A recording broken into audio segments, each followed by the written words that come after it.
Assalamualaikum warahmatullahi wabarakatuh. Halo semuanya, perkenalkan nama saya Dewi Nur Aini.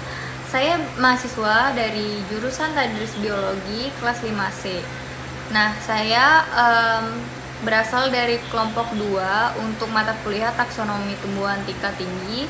Di sini saya akan membuat video tentang Angiospermae dan salah satu tumbuhan dari klasifikasinya, yaitu ada di video selanjutnya. Silahkan menyaksikan. Nah, sebelum itu saya akan menjelaskan tentang apa itu Angiospermae. Nah, Angiospermae itu adalah tumbuhan berbiji tertutup. Definisinya menjelaskan bahwa tumbuhan Angiospermae ini adalah kelompok tumbuhan vaskular yang memiliki biji yang terlindungi dalam buah. Nah, untuk klasifikasinya, Angiospermae ini adalah divisi yang merupakan kerajaan plantae dan mencakup dua subjek utama, yaitu monokotil dan dikotil. Untuk karakteristik dari Angiospermae ini adalah biji yang dilindungi atau biji Angiospermae terlindungi oleh buah yang berfungsi untuk melindungi dan menyebarkan biji. Nah, yang kedua ada daun bervariasi. Angiospermae memiliki beragam bentuk dan jenis daun, termasuk monokotil dan dikotil. Kemudian persebaran utama Angiospermae ini adalah kelompok tumbuhan yang paling beragam dan tersebar luas di dunia.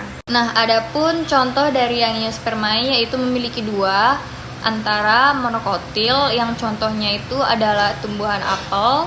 Nah, yang kedua ada dikotil, contohnya adalah pakis haji. Nah, yang selanjutnya itu ada cara reproduksi Angiospermae. Angiospermae ini menghasilkan bunga untuk tujuan reproduksi dan penyerbukan. Bijinya itu terbentuk dalam ovarium bunga dan dibuahi oleh serbuk sari. Untuk manfaat Angiospermae ini menyediakan makanan pokok seperti gandum, beras, dan sayuran. Mereka juga dapat memberikan kayu dan serat untuk industri.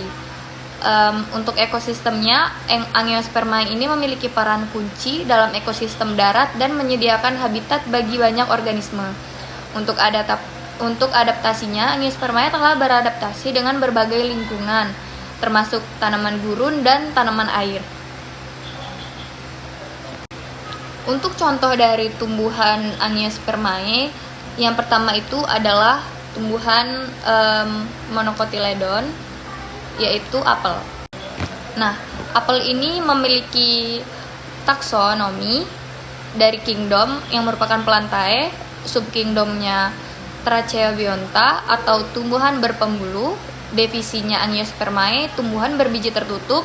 Untuk kelasnya kelas monokotil, ordonya Rosales, familinya Rosaceae atau termasuk dalam famili mawar, genusnya Malus, spesiesnya Malus domestica.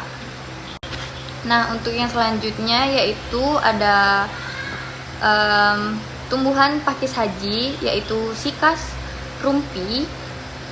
Dia merupakan bagian dari tumbuhan Angiospermae dalam contoh dikotil, yaitu tumbuhan berbiji terbuka. Nah, dari kingdomnya yaitu Plantae, divisinya Cicadophyta, kelasnya Cicadopsida. Untuk ordonya Cicadales, famili Cicadaceae, genusnya Sikas, dan kurang lebih memiliki 100 jenis spesies. Nah, salah satunya itu adalah Sikas rumpi. Hanya itu yang dapat saya sampaikan. Untuk pemahaman lebih lanjut tentang materi selanjutnya akan dijelaskan oleh rekan saya yang bernama Uun Zahnuriza. Setelah ini silakan menyaksikan videonya. Terima kasih. Assalamualaikum warahmatullahi wabarakatuh. Perkenalkan, nama saya Uun Zahnuriza. Di sini saya dari kelompok 11 akan menjelaskan tentang persamaan dan juga perbedaan dari Gymnospermae. Nah, Gymnospermae dan Angiospermae atau tumbuhan biji tertutup adalah dua kelompok utama dalam dunia tumbuhan. Nah, berikut ini ada beberapa persamaan dan juga perbedaan dari Gymnospermae dan juga Angiospermae. Yang pertama itu persamaannya. Satu yaitu tumbuhan berbiji. Gymnospermae maupun Angiospermae adalah tumbuhan berbiji yang berarti mereka memiliki kemampuan untuk menghasilkan biji sebagai alat reproduksi. Yang kedua yaitu sebagai pembentukan gametofit. Kedua kelompok ini memiliki siklus hidup yang melibatkan pembentukan gametofit, jantan dan juga betina, di mana sel-sel gamet digunakan untuk reproduksi. Yang ketiga itu sebagai pembelahan sel induk. Baik Gymnospermae maupun Angiospermae mengalami ke sel pembelahan induk untuk menghasilkan sel-sel yang berkembang menjadi jaringan tumbuhan dewasa. Nah, pembahasan selanjutnya yaitu tentang perbedaan biji terbuka dan juga biji tertutup. Perbedaan utamanya adalah Gymnospermae memiliki biji terbuka. Nah, artinya biji yang tidak dilindungi oleh buah. Sebaliknya, Angiospermae itu memiliki biji tertutup yang dikelilingi oleh buah. Yang kedua itu perbedaannya itu pada daun dan bunga. Gymnospermae biasanya memiliki daun berbentuk jarum atau daun bersisi, sedangkan Angiospermae memiliki berbagai jenis daun dan seringkali memiliki bunga yang berperan dalam proses pembuahan. Nah, yang ketiga yaitu pertumbuhan. Gimnospermae melakukan pembuahan melalui sari yang ditebangkan oleh angin, sedangkan angiospermae seringkali menggunakan hewan seperti serangga atau juga burung untuk menyambungkan. Yang keempat itu perbedaannya itu habitat. Gimnospermae lebih umum ditemukan di daerah berkeringin seperti hutan, sementara angiospermae dapat ditemukan di berbagai jenis habitat, termasuk hutan, padang rumput, dan juga gurun. Yang kelima itu perbedaannya itu keragaman spesies. Angiospermae jauh lebih beragam dalam hal jumlah spesies dibandingkan dengan gimnospermae. Angiospermae adalah kelompok dominan dalam dunia tumbuhan. Nah, itu merupakan pemaparan dan juga penjelasan tentang persamaan dan juga perbedaan antara angiospermae dan juga gimnospermae. Gimnospermae atau tumbuhan dengan biji terbuka. Gimnospermae berasal dari kata gimnos atau telanjang dan sperma berarti biji. Jadi Gimnospermae merupakan kelompok tumbuhan dengan biji terbuka atau telanjang karena bijinya tidak dilindungi oleh daun dan juga buah. Nah, Gimnospermae itu salah satu contohnya yaitu dari Sia dan Doingophyta.